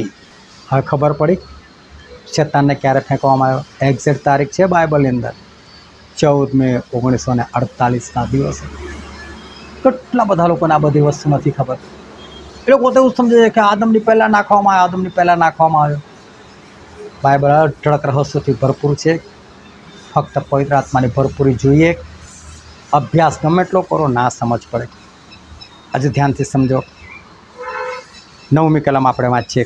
તે મોટા અજગરને બહાર નાખી દેવામાં આવ્યો, એટલે તે જૂનો સર્પ જે દુષ્ટાત્મા તથા શેતાન કહેવાય છે, જે આખા જગતને ભમાવે છે, તેને પૃથ્વી પર નાખી દેવામાં આવ્યો, અને તેની સાથે તેના દૂતોને પણ નાખી દેવામાં આવ્યા. હવે તમને થશે કે શેતાનના દૂતોને એને પણ પૃથ્વી પર નાખી દેવામાં આવ્યા. શેતાનના દૂતો એટલે કોણ? તો પાછળ કહેશે પેલા 33.33% સ્વર્ગદૂતો. ના, એ શેતાનના દૂતો નથી. એ લોકોને તો શેતાને પોતે એના પૂંછડાથી ફેંકીને નીચે નાખેલા હતા. અને દાનિયેલ 8મા અધ્યાય 10મી કલમમાં છે ત્યાં શું લખ્યું? એણે કચડી નાખ્યા પોતાના પગથી. આ શેતાન તો સ્વર્ગદૂતોને નફરત કરે છે, પાપ કરાયું લોકોની પાસે. અને સ્વર્ગદૂતોનું શું થયું ખબર તમને? 2 પિત્તર 2 અધ્યાય 6મી કલમ. કેમ કે જે દૂતોએ પાપ કર્યું તેઓને દેવે છોડ્યા નહીં, પણ તેઓને નરકમાં નાખીને ન્યાયકરણ થતાં સુધી અંધકારના ખાડાઓમાં રાખ્યા. જો જે દૂતોએ પાપ કર્યું ને એ લોકોને તો નરકમાં નાખી દીધા. એ કંઈ શેતાન સાથે નથી. શેતાન સાથે જે છે ને તો પાછું અલગ જ રહસ્ય છે. હજુ તમને બીજી જગ્યાએ આપણે વંચાવું. યહૂદાનો પત્ર 1 જ અધ્યાય છે, એની 6ઠ્ઠી કલમ. વળી જે દૂતોએ પોતાની પદવી જાળવી રાખી નહીં, પણ પોતાનું સ્થાન છોડી દીધું, તેઓના મોટા દિવસના ન્યાયકરણ સુધી તેણે અંધકારમાંના સનાતન બંધનમાં રાખ્યા છે. ઈશ્વરે લોકોને સનાતન બંધનમાં, જે કદી છોડાય નહીં એવું બંધન છે, એમાં રાખ્યા છે. હવે ખબર પડી શેતાનને એની સાથે એના દૂતોને નાખે ને, દૂતો તો પાછા અલગ જ છે. એ તો છે કે આદમની પહેલેથી એની સાથે છે. અને આ સ્વર્ગદૂતો જે લોકોએ પાપ કર્યું એ લોકોને તે ઈશ્વરે નરકમાં નાખી દીધા છે. એ તો શેતાનની સાથે છે જ નહીં. પછી આગળ વાંચીએ 10મી કલમ. ત્યારે આકાશમાં મેં મોટી વાણી બોલતી સાંભળી કે હવે તારણ પરાક્રમ અમારા દેવનું રાજ્ય તથા તેના ખ્રિસ્તનો અધિકાર આવ્યા છે, કેમ કે અમારા ભાઈઓ પર દોષ મૂકનાર જે અમારા દેવની આગળ રાત દાડો તેઓના પર દોષ મૂકે છે તેને નીચે ફેંકવામાં આવ્યો છે. શું કહે છે? તેના ખ્રિસ્તનો અધિકાર આવ્યો છે. એનો મતલબ પ્રભુ ઈસુ ખ્રિસ્ત આવ્યા ને ત્યાં સુધી તો શેતાનને નીચે ફેંકવામાં નહોતો આવ્યો. એ આવતો હતો પૃથ્વી પર, ઉપર બી જતો હતો, બધી જગ્યાએ ફરતો હતો, પણ જે લડાઈ થઈને શેતાનને નાખવામાં આવ્યો ને એ તો નહોતું જ થયું. પછી આગળ એ આપણા ભાઈઓ પર દોષ મૂકનાર એણે ના પ્રભુને કીધું આવું વગર કારણ તારી ભક્તિ કરે છે, બધું છીનવી લેજો, કયો તારી નિંદા કરે છે, એના શરીરને સ્પર્શ કર, બીમાર કર, પછી કયો તારી નિંદા કરે છે. આ શેતાનનું કામ જ આ હતું. હું તમને પણ કહું, જો જ્યારે તમે કોઈની પર દોષ ના મેં નથી કર્યું, પેલાએ કર્યું છે, એટલે સમજો તમારી અંદર શેતાન આવી ગયું.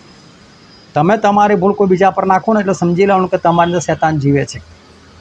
આ કામ કદી કરશો નહીં, કદી કોઈની પર દોષનો ટોપલો નાખશો નહીં. પછી આગળ વાંચીએ તેને 11મી કલમ. તેઓએ હલવાનના રક્તથી તથા પોતાની સાક્ષીના વચનથી તેને જીત્યો છે, ને છેક મરતા સુધી તેઓએ પોતાના જીવને વહાલો ગણ્યો નહીં. ફરી એકવાર સાબિત થાય છે કે પ્રભુ ઈસુ ખ્રિસ્તના મૃત્યુ પહેલાં આ શેતાનને નીચે નાખવામાં નહોતો આવ્યો. પછી 12મી કલમ. એમાં તેઓ આકાશો તથા તેઓમાં રહેનારાઓ તમે આનંદ કરો, પૃથ્વીને તથા સમુદ્રનો અફસોસ, કેમ કે શેતાન તમારી પાસે ઉતરી આવ્યો છે ને તે ઘણો કોપાયમાન થયો છે, કેમ કે તે જાણે છે કે હવે મારા માટે થોડો જ વખત રહેલો છે. આદમની પહેલાં હોત ને તો આવું ના લખત કે થોડો જ વખત રહેલો છે. અયુબના વખતે પણ નીચે નાખ્યો હોત ને તો એવું ના લખત કે થોડો જ વખત રહેલો છે. એમ તો હજુ હમણાં 1948માં આપણા બાપ દાદા હતા ને ત્યારે જ એને તો ફેંકવામાં આવ્યું છે. આ તો હજુ હમણાંની વાત છે. અને એને શું ખબર છે? સમય નથી. એનો મતલબ એન્ડનો એન્ડ ટાઈમ એ 1948થી શરૂ થઈ ગયો. હું એમના વચનમાં નથી બોલતો કે આપણે અંતિમ સમયના આપણા અંતિમ ભાગમાં આવી ગયા છે. અંતિમ સમય તો છેક પ્રભુ ઈસુ ખ્રિસ્તના મરણથી શરૂ થઈ ગયો. કે 50માનો દિવસ આવ્યો અને પિત્તરે કીધું કે યોએલ પ્રભુતે કે જે કીધેલું ને એ આજે પૂરું થયું, એટલે કે છેલ્લા દિવસોમાં હું મારો આત્મા રેડી દઈશ. એટલે છેલ્લા દિવસની શરૂઆત તો 50માના દિવસે પવિત્ર આત્મા આવે ને ત્યારથી શરૂઆત થયેલી. પરંતુ 14 મે 1948 પછી તો અંતિમ સમયનો પણ એકદમ અંતિમ ભાગ આવી ગયો છે. બહુ ઓછો સમય રહેલો છે આપણી પાસે. ગણતરી બહુ ઓછી છે. મારી પાસે એક્ઝેક્ટ ગણતરી છે, કારણ કે પ્રભુ શું કહે છે? એ ઘડી અને એ દિવસ વિશે કોઈ જાણતું નથી. પણ એમણે એવું કીધું કે અઠવાડિયા વિશે કોઈ નથી જાણતું. એમણે એવું કીધું કે એ વર્ષ વિશે, એ મહિના વિશે કોઈ નથી જાણતું. મહેનત કરો ને તો તમે જાણી શકો છો. એટલે 1948માં 14મી મે શુક્રવાર હતો. એ દિવસે શેતાનને ફેંકવામાં આવ્યો. ત્યારથી શેતાનને ખબર પડી ગઈ છે હવે મારી પાસે સમય ઓછો છે. પછી વાંચીએ ને 13મી કલમ. ત્યારે જ્યારે અજગરે જોયું કે મને પૃથ્વી પર ફેંકવામાં આવ્યો છે, ત્યારે જે સ્ત્રીને નર બાળક અવતર્યો હતો તેને તેણે સતાવી. જેવું ઇઝરાયલ આઝાદ થયું ને તરત જ એણે સતાવણી શરૂ કરી દીધી. એ Jordan, Saudi Arab, Iran, Iraq, આ બધા લોકો છે ને પણ હુમલો કર્યા જ કરતા હતા. જપીને બેસવા જ નહોતા દેતા. હજુ હમણાં જ આઝાદ થયેલું સેના બેના બની એની પહેલાં જ આ લોકોએ યુદ્ધ કરવાની શરૂઆત કરી દીધી હતી. આ શેતાને બહુ સતાવ્યા લોકોને, પરંતુ એ લોકો જીતતા રહ્યા. પછી કે જે તે સ્ત્રીને મોટા ગરુડની 2 પાંખો આપવામાં આવી કે જેથી તે સાપની નજર આગળથી અરણ્યમાં પોતાને નિમેલે ઠેકાણે ઉડી જાય અને ત્યાં સમય તથા સમયો તથા અડધા સમય સુધી તેનું પ્રતિપાલન કરવામાં આવે છે. આ ફરી વખત સમય એટલે 1 વર્ષ, સમયો એટલે 2 વર્ષ. એટલે સમય અને સમયો એ બેને ભેગા કરો એટલે 3 વર્ષ, અને અડધો સમય એટલે 6 મહિના, અડધું વર્ષ, 3.5 વર્ષ, એટલે ફરી આવ્યા 1260 દિવસ. એ હજુ પણ આવા સમયમાં પણ ઇઝરાયલ પુત્રોનું પૂરું કરતા આવ્યા છે. એ વાત આ જગ્યા પર લખવામાં આવે છે. પછી આગળ વાંચું 15મી કલમ. ત્યારે સાપે તે સ્ત્રીની પાછળ પોતાના મોંમાંથી નદીના જેવો પાણીનો પ્રવાહ છોડી મૂક્યો કે તેના પૂરથી તે તણાઈ જાય. હવે શેતાને એક નદીનો મોટો પ્રવાહ, નદી કેવું ઉછળતી જતી હોય ચોમાસાને અંદર, એવો પ્રવાહ છોડી મૂક્યો કે જેથી કરીને આ સ્ત્રી તણાઈ જાય. આ સ્ત્રી કોણ? ઇઝરાયલ. તો પછી આ પ્રવાહ, નદીનો પ્રવાહ તો હોય જ નહીં, યર્દન નદી તો હોય જ નહીં. તો ખરેખર આ શું કહેવા માગે છે? હું તમને બાઇબલમાંથી વાંચીને બતાવું. યિર્મયાહ પ્રવચકનું પુસ્તક 46મો અધ્યાય અને તેની 7 અને 8મી કલમ. નીલ નદીની પેઠે જે ચડી આવે છે, લખ્યું છે ને નીલ નદી, એટલે કે આપણે જે નાઇલ નદી કહે છે ને એ જ. નીલ નદીની પેઠે જે ચડી આવે છે, જેના પાણી નદીના પૂરની પેઠે ઉછળે છે, એ કોણ છે? આ નદી કોણ છે? આ પ્રવાહ શું છે? કે તો કે મિસર નીલની પેઠે ચડી આવે છે ને તેના પાણી નદીના પૂરની પેઠે ઉછળે છે. તે કહે છે કે હું ચડી આવીશ, હું પૃથ્વી પર ફરી વળીશ, હું નગરનો તથા તેમાં રહેનારાઓને નષ્ટ કરી. હવે નાની મોટી લડાઈ તો શું છે? ઇઝરાયલ જીતવા લાગ્યું, પણ શેતાનને લાગ્યું ના, આટલી સત્તાવણીથી કશું થાય. નદીનો મોટો પ્રવાહ છોડી મૂકો, એટલે બહુ મોટી સેના છોડી મૂકો. અને તમે ગૂગલ પર કદી સર્ચ કરજો, યુટ્યુબ પર પણ સર્ચ મારજો, 6 days wars, ખાલી આટલું લખજો. અને ઇઝરાયલ દેશની અંદર 6 દિવસનું યુદ્ધ થયું. આ બહુ ભયંકર યુદ્ધ થયું, કારણ એમાં ઈરાન ને ઈરાક ને જોર્ડન ને મિસર, સાઉદી અરબ, આ ઘણા બધા દેશો છે ને, સિરિયા બિરિયા, બધું ઇઝરાયલ સામે ચડી આવેલું. અને સમજો કે ઇઝરાયલ પાસે એક સૈનિક હોય ને તો આ લોકો પાસે 10 સૈનિક હોય. ઇઝરાયલ પાસે એક વિમાન હોય ને તો આ લોકો પાસે સમજો કે 50 વિમાન હોય. એટલો બધો ડિફરન્સ. ઇન ડિટેલ તમારે જાણ્યું હોય તો મારો એક વિડીયો છે 6 days wars, તમે સર્ચ મારશો ને મારી ચેનલ પર, જેને હિન્દી ગુજરાતી બાઇબલ સ્ટડીમાં, તો તમને મળશે. એમાં ડિટેલમાં મેં બધું કીધેલું છે, કેવી રીતે લડાઈ થઈ અને કેટલા સૈનિકો હતા, કેટલા મર્યા, કેટલા બંદીવાન થયા, બધું લખેલું છે. હવે ઘણા બધા દેશોએ આની પર ચડાઈ કરી, પરંતુ ઇઝરાયલ આ 6 દિવસની અંદર એ લોકોને એવા માર્યા, એવા નાશ કર્યા એ લોકોને કે બધા સમજી ગયા કે ઇઝરાયલ એ જેવું તેવું નથી, પરંતુ એની પાછળ ઈશ્વર રહેલા છે એ લોકોને ખબર નથી. નદીના જેવો પાણીનો પ્રવાહ છોડી મૂક્યો કે તેના પૂરથી તે તણાઈ જાય. બસ 16મી કલમ શું કહે છે? પણ પૃથ્વીએ તે સ્ત્રીને સહાય કરી. કોણ પૃથ્વી? આ પૃથ્વી પરના લોકો તેની વિરુદ્ધ આવેલા. આ પૃથ્વી કોણ? આ પૃથ્વી આજના અમેરિકાની વાત કરે છે. આ અમેરિકાએ એ વખતે ઇઝરાયલને બહુ મદદ કરી, ડાયરેક્ટ ને ઇનડાયરેક્ટ. તમે ખરેખર મારો વિડીયો જોજો, એમાં અમે બધું ડિટેલમાં જણાવ્યું છે. અમેરિકા શું કરતું? સેટેલાઇટથી એની પાસે જે ટેકનોલોજી હતી એનાથી ઇઝરાયલને ખબર આપી દેતું હતું કે કઈ કઈ જગ્યાએ આ લોકોની સેના છે, કઈ કઈ જગ્યાએ પ્લેન પડેલા છે અને કઈ કઈ જગ્યાએ તારે બોમ્બ નાખવાના છે. અને હથિયાર પણ સપ્લાય કરતું હતું. ડાયરેક્ટ નહોતું આવ્યું લડવા, જેમ હમણાં આવ્યું છે ને, એ ડાયરેક્ટ નહોતું અમેરિકા લડવાયેલું, પણ આવી રીતે લડવાયેલું અમેરિકા પાછળથી મદદ કરી. અને પૃથ્વી એટલે અમેરિકા એ પ્રવાહને પી ગઈ અને એણે સ્ત્રીને સહાય કરી, એટલે તે પોતાનું મોં ઉગાડીને અજગરે પોતાના મોંમાંથી છોડી મૂકેલી નદીને પી ગઈ. એટલે અમેરિકાએ આ ઇઝરાયલને સહાય કરી. અને પછી છેલ્લી કલમ છે, ત્યારે અજગર તે સ્ત્રી પર ગુસ્સે થયો, ઇઝરાયલ પર ગુસ્સે થયો. એને લાગ્યું કોઈ ચાલતું નથી, એટલે તેના બાકીના સંતાન, ઇઝરાયલના બાકીના સંતાન, એટલે જેઓ દેવની આજ્ઞા પાળે છે અને ઈસુની સાક્ષીને વળગી રહે છે, તેઓની સાથે લડવાને તે ચાલી નીકળ્યો અને તે સમુદ્રની રેતી પર ઊભો રહ્યો. આ સ્ત્રી એટલે ઇઝરાયલના બાકીના સંતાન. રોમન 9મો અધ્યાય અને 6ઠ્ઠી કલમથી વાંચ્યું. પણ દેવની વાત જાણે કે વ્યર્થ ગઈ હોય એમ નથી, કેમ કે જેઓ ઇઝરાયલના વંશજો છે તેઓ સર્વ ઇઝરાયલના નથી, તેમજ જેઓ ઇબ્રાહિમના વંશજો છે તેથી તેઓ સર્વ તેના છોકરા છે એમ પણ નથી. પણ લખેલું છે કે ઈસાકથી તારો વંશ ગણાશે. એટલે જેઓ દેહના છોકરા છે તેઓ દેવના છોકરા છે એમ નહીં, પણ જેઓ વચનના છોકરા છે તેઓ જ વંશ ગણાશે. આજે જો તમે વચનથી નવો જન્મ પામ્યા હોય ને તો તમે ખરેખર ઇઝરાયલી છો. અને પછી ગલાતીમાં લખેલું છે, ગલાતી 3:29, અને જો તમે ખ્રિસ્તના છો તો તમે ઇબ્રાહિમના સંતાન અને વચન પ્રમાણે વારસ પણ છો. જો તમે ખ્રિસ્તના એટલે પ્રભુ ખ્રિસ્તના છો તો તમે ઇબ્રાહિમના સંતાન, એટલે કે તમે ખરા ઇઝરાયલી છો. અને હવે શેતાન એના બાકીના સંતાન એટલે આપણા લોકોને સતાવવા માટે આવી ગયો છે. એટલે અત્યારે આટલા બધા પરીક્ષણોને આ બધી તકલીફો છે. તો આ 12મો અધ્યાય એનો ખુલાસો અદભુત છે. તમે સાંભળીને મને કહેજો કે તમને કેવું લાગ્યું, અને મને કોમેન્ટ જરૂર કરજો. ઈશ્વર તમને આશીર્વાદ આપે. આમીન.